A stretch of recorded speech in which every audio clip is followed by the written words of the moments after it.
I was more pissed Understood. off and spiteful and trying to figure out what to do and how I could make my voice heard and how I could possibly affect change, not just for other people, but for my family. I was sitting down smoking a joint and I read the article about her firing and the court case and all that.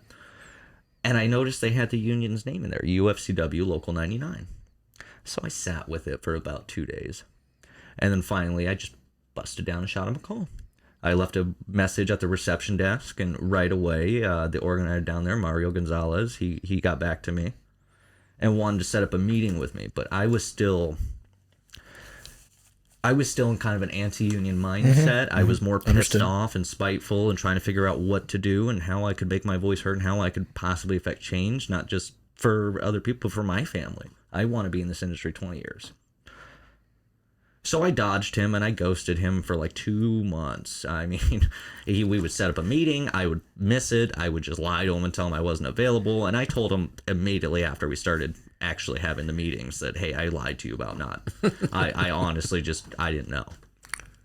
But eventually we were all sitting around, the entire staff. We all went out for breakfast one day at a restaurant called Breakfast Bitch. And so at that moment, Mario texted me a reminder, hey, did you still want to schedule something?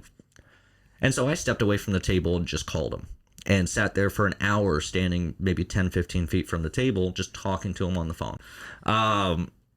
And then we scheduled a couple more meetings where he went over PowerPoints and stuff and how to essentially do this. But, he made it very clear that nobody had successfully done it in this state yet. And so we were going to be, as Brandon pointed out, the pioneers of this movement for the state of Arizona.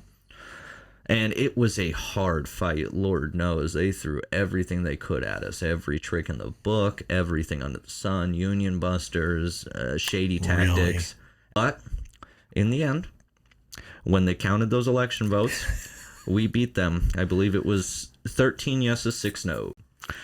And so that led us on this journey where we are today.